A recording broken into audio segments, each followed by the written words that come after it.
E olha, a Igreja Católica amanheceu com luto, né, pela morte do líder religioso Papa Francisco, aos 88 anos. E a partir de agora, a gente pergunta, né, o que vai acontecer com a comunidade católica com a morte do pontífice, né, do papado, que ficou 12 anos, Papa Francisco. Matheus Mundinho está com o teólogo, detalha pra gente o que vai acontecer agora, né, Matheus? Bom dia para você. Bom dia, Rodrigo. Bom dia a todos que acompanham o Balanço Geral. Pois é, o Vaticano confirmou a morte do Papa Francisco hoje por volta das 2h35 da madrugada, pelo horário de Brasília, 1h35, horário local. Com a partida do Papa Francisco, que estava se recuperando de um caso grave de problemas respiratórios, né?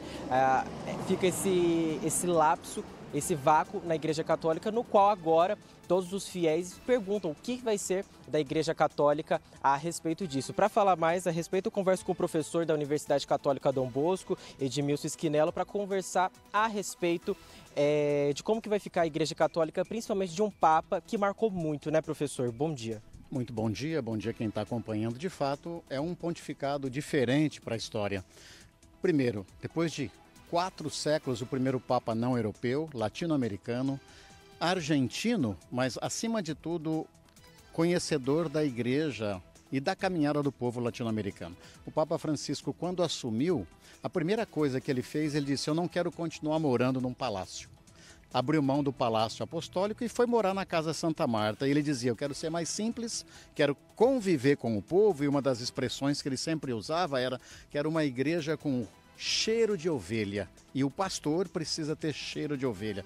Essa foi a escolha dele, e esse Papa é marcado principalmente, o seu pontificado é marcado principalmente pelo compromisso com os pobres, querendo abrir mão de uma igreja pomposa, luxuosa, ainda que muitos dos seus seguidores não queiram fazer isso.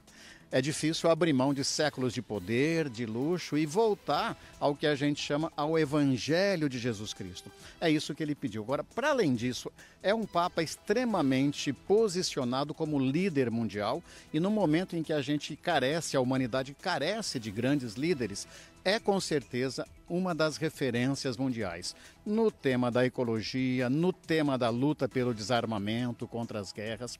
É um Papa que marcou e vai marcar sim a história da Igreja, mas também da humanidade por um bom período. Professor, ano passado a Igreja Católica, por meio do Papa Francisco, aprovou a canonização do Acutis Beato, cujo esse fez milagres, ao menos 2 milagres, aqui em Mato Grosso do Sul. Eu queria saber agora como que vai ficar a canonização dele, a santificação dele, tendo em vista que o Papa que teria que fazer essa canonização estava inclusive marcado, só que agora por conta do falecimento foi suspensa. Como que é esse processo de canonização e por que ele precisa ser feito com o Papa, pelo Papa?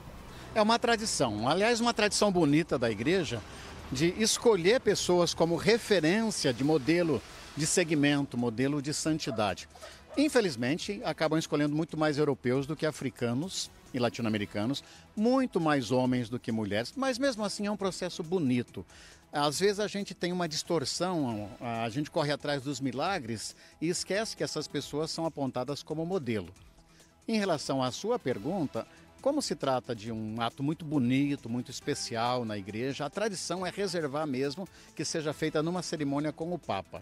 Agora a gente vai ter que aguardar o chamado conclave, né? A reunião dos cardeais para a escolha do novo Papa, e depois, entrando no ritmo novamente, marca-se uma nova data para essa cerimônia, que seria agora, dia 27, né? O senhor acabou até adiantando uma outra pergunta minha a respeito do conclave. Para quem não sabe, o conclave, em termos gerais e populares, é a eleição entre os cardeais do mundo inteiro para o novo Papa. Eu questiono o senhor a respeito de como vai funcionar o conclave, como que é esse trâmite para o conclave se der de meio efetivo, principalmente porque Brasil possui 7 cardeais que são votantes e também que podem, eventualmente, em algum momento, se tornar Papa. Eu queria saber como que está essa expectativa para esse conclave e também como que funciona essa eleição, entre aspas. O nome já é interessante, né? Vem de clave, de chave, e a tradição é: os votantes, os que são cardeais, que são cerca de 252 no momento da Igreja, mas tem um critério que estabelece a idade de 80 anos. Cerca de 140 cardeais com 80 anos ou menos são votantes. Eles se reúnem então e é claro que a gente tem que levar duas coisas. Primeiro, um clima de oração, de espiritualidade, de respeito, mas também não precisamos esconder um clima de disputas que é importante. A sociedade vive em disputas, a Igreja Católica Romana não é uma ilha, também tem suas disputas. A votação ela é interessante porque a pessoa, para ser eleita, precisa ter 2/3 do total de votos. E nem sempre você consegue isso na primeira votação, na segunda, eles chamam de escrutínio, como também nós chamamos, né? Então vão sendo feitos e os candidatos que vão tendo mais votos, evidentemente, vão ficando para o final. Às vezes há consenso, às vezes não há, às vezes há renúncia.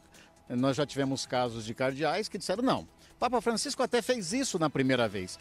Eu retiro a minha candidatura para a gente manter a unidade. E depois ele foi reapresentado como candidato, né? É um processo bonito de disputa humano e a gente também acredita, pela fé da tradição da igreja, até com a ajuda da divindade do Espírito Santo, mas é um processo bastante humano.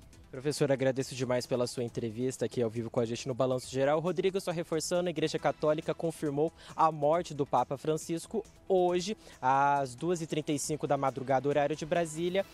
Papa que estava passando por problemas respiratórios, como eu já disse, que é claro que agora a Igreja Católica está em luto por conta da morte do Papa. Volto com você. Bom, obrigado pelas informações, um abraço ao professor, viu, Matheus? A gente continua acompanhando, né, a perda aí do líder religioso da Igreja Católica, o Papa Francisco. Obrigado, viu?